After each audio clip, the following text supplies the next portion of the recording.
Hello बच्चों, कैसे हो? आज हम कुछ इम्पोर्टेंट आपको मल्टीप्लाई करना और रैशनलाइजेशन करना, जो कि हमारे क्लास 9th में फर्स्ट चैप्टर में भी आते हैं। और कुछ इम्पोर्टेंट क्वेश्चन है जो कि मैं आपको आज करवाता हूँ। ध्यान से देखना। और जो ये रैशनलाइजेशन है, मल्टीप्लाई करना है, और इसमें कुछ ऐसे टॉपिक है जो हमारी हर क्लास में आते हैं, तो हमें बिल्कुल ध्यान से देखना है और हमें करना है। ठीक है बच्चों? तो इसमें सबसे पहले मैं आपको बता देता हूं रैशनल नंबर। रैशनल नंबर यानी कि परिमेय संख्या। ठीक है। फिर आ जाता है इरेशनल नंबर, अपरिमेय संख्या। फिर क्या आ जाता है? अपरिमेय संख्या। अब सबसे पहले तो हमें ये पता होना चाहिए कि रैशनल नंबर और इरेशनल नंबर, परिमेय संख्या और अपरिमेय संख्या क्या होती है। अगर कोई संख्या हमारे सामने आ जाए तो हम इसमें कैसे पता करेंगे कि ये रैशनल है या नहीं है, इरेशनल है या नहीं है। तो सबसे पहले हम बताते हैं जिस संख्या को हम P अपॉन क्याउ के रूप में लिख सकें और क्याउ नॉट इक्वल 0 होना चाहिए।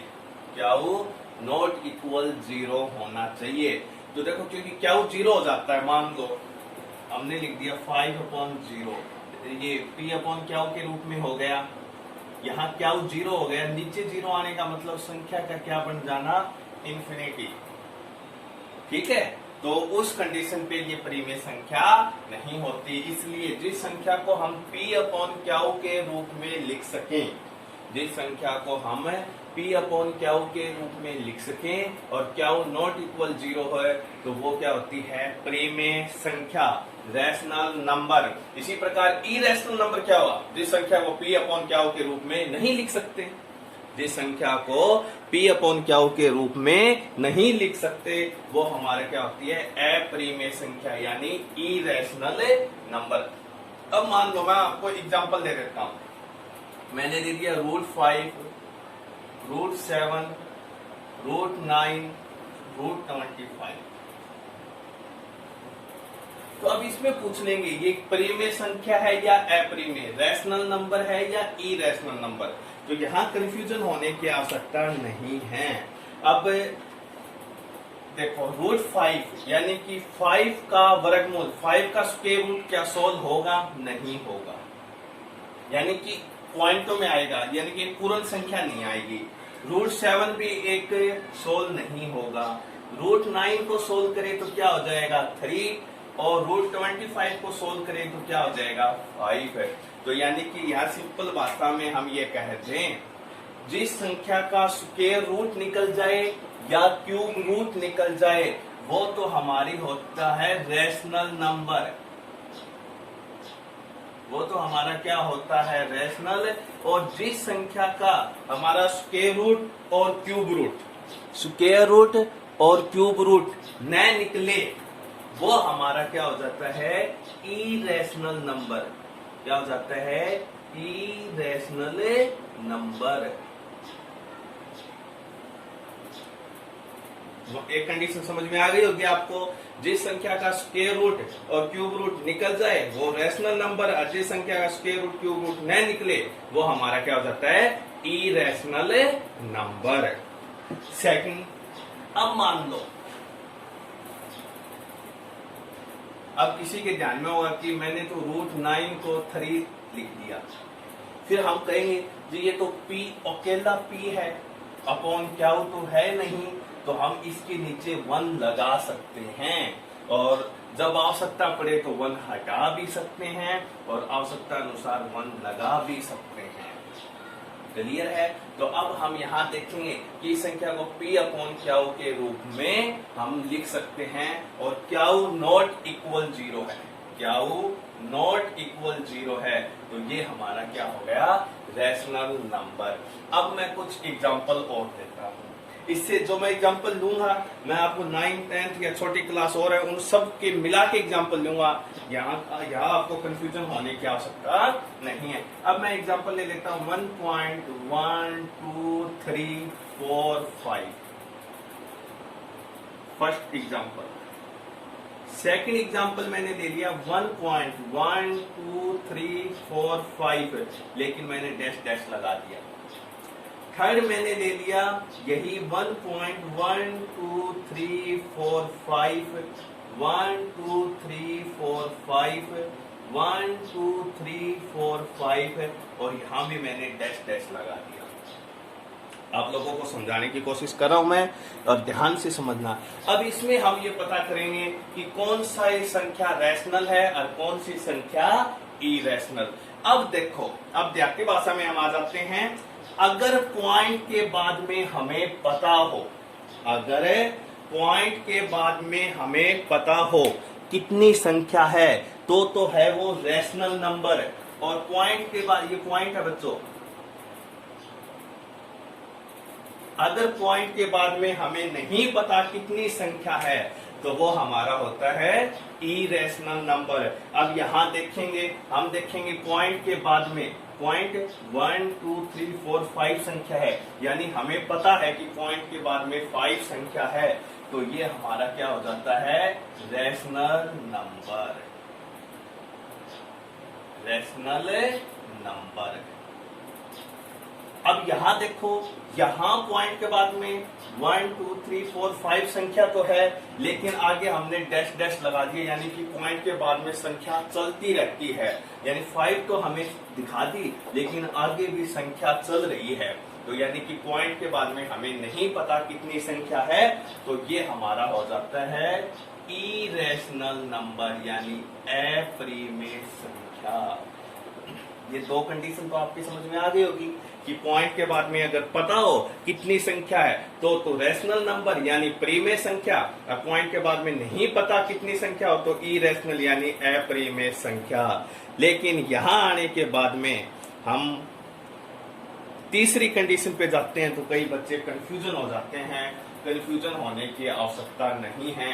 हम थर्ड एग्जांपल और मोस्ट इंपोर्टेंट एग्जांपल ले रहे हैं, इसको आपको ध्यान से देखना है।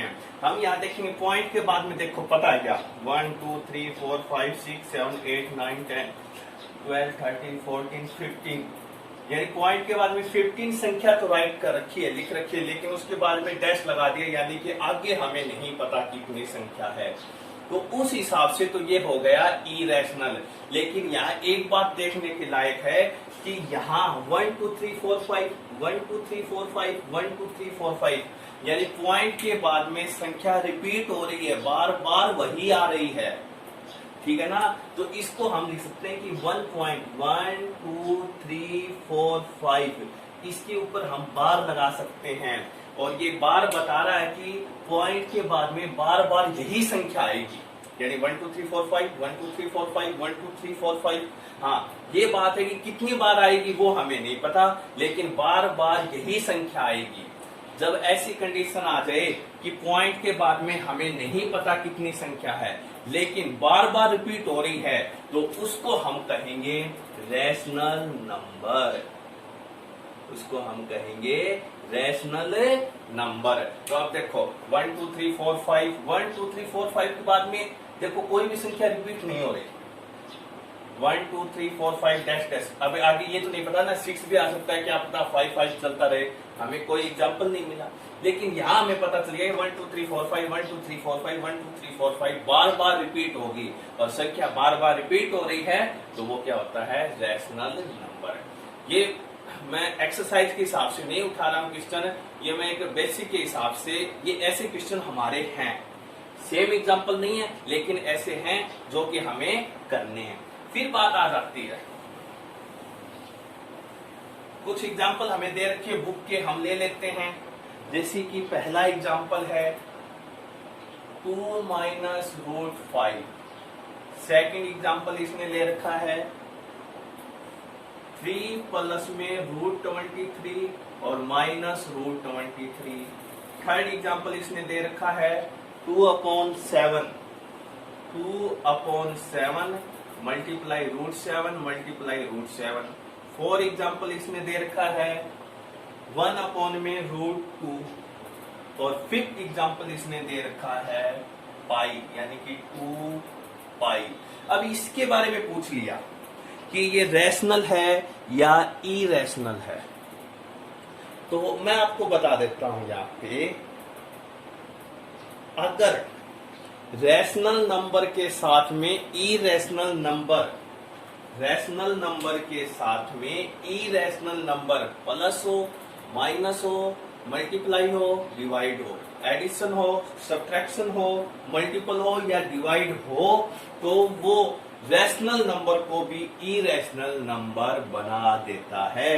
हम यहां देखेंगे 2 के नीचे हम 1 लगा सकते हैं, तो हम यहां देखेंगे 2 तो हमारा क्या हो गया रैशनल, लेकिन माइनस के बाद में √5 की हमारे पास वैल्यू नहीं है। जैसे √9 का √3 आ जाता है तो √5 तो आएगा नहीं, 5 का स्क्वायर रूट सोल्व नहीं होगा, तो ये क्या है इरेशनल नंबर, और इरेशनल नंबर के साथ में ये मल्टीप्लाई माइनस में है, तो ये संख्या भी हमारी क्या हो गई इरेशनल।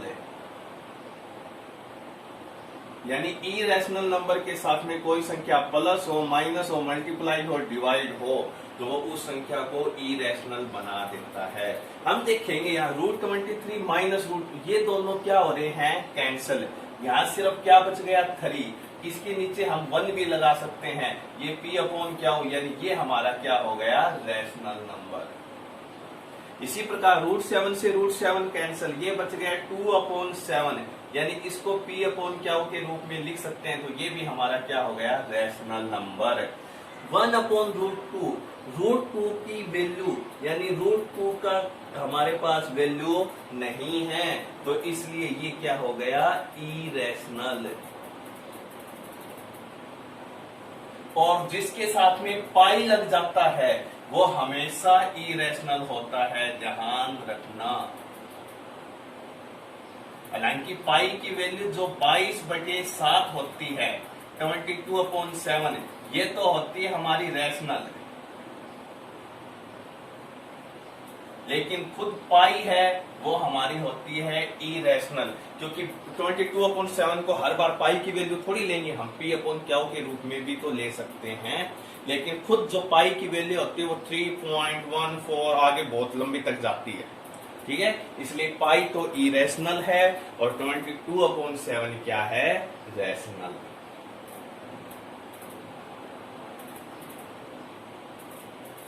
अब इसका एक क्वेश्चन हमें ये भी है कि 0 इज ए रैशनल नंबर, तो 0 के नीचे हम 1 लगा सकते हैं, तो ये हमारा क्या हो गया p/q, और q 0 के इक्वल नहीं है, तो 0 हमारे क्या होता है रैशनल नंबर। 0 हमारा क्या होता है रैशनल नंबर। फिर इनके सेकंड क्वेश्चन आता है find the rational number between 2 number है, जो इसका अपने 1.1 के 2 क्वेश्चन है, इसकी मैंने एक अलग वीडियो बना रखी है, वहां पे देख सकते हो। अब मैं सेंड भी कर रखी है, और मेरा चैनल है अबोध शिक्षा, जिसका मैं फिलहाल नाम चेंज कर रहा हूं, उसका नाम मैं कर रहा हूं संदीप शिवानी। अब मेरा चैनल का नाम आगे से होगा संदीप शिवानी। फिर है मल्टीप्लाई करना, ठीक है बच्चों, 3 प्लस में √3, 3 प्लस में √3, 2 प्लस में √2, एक ही मल्टीप्लाई मैं आपको बता देता हूं, फिर बाकी हमारे ऐसी मल्टीप्लाई दे रखी है, और ऐसी मल्टीप्लाई हर क्लास में आती है, ठीक है। तो हमें करना है ये मल्टीप्लाई हम कैसे करेंगे, कुछ नहीं करना, पहले की पूरी ब्रैकेट के साथ में, यानी 3 की मल्टीप्लाई करूंगा 2 प्लस में √3 के साथ में, फिर प्लस √3 की करूंगा 2 प्लस में √3 के साथ में, 2 प्लस में √3 के साथ में। तो बच्चों अब देखो, अब हमें कुछ नहीं करना, हमें शकल मिलानी है। जो संख्या रूट के अंदर है उसकी मल्टीप्लाई रूट के अंदर होगी, यानी दो संख्या है, दोनों रूट के अंदर है तो उनकी रूट के अंदर होगी, लेकिन एक संख्या रूट के बाहर हो और एक संख्या रूट के अंदर हो तो उनकी मल्टीप्लाई नहीं होगी, यानी उनकी शकल सेम नहीं है। अब देखो प्लस प्लस प्लस 3 2 जा 6, क्योंकि दोनों रूट के बाहर है, प्लस प्लस प्लस।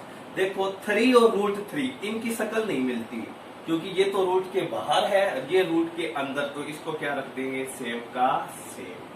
फिर प्लस प्लस प्लस प्लस √3 और 2 इनकी भी शकल नहीं मिलती, क्यों भाई, क्योंकि ये रूट के बाहर और ये रूट के अंदर, तो इसको भी क्या रख देंगे, सेम।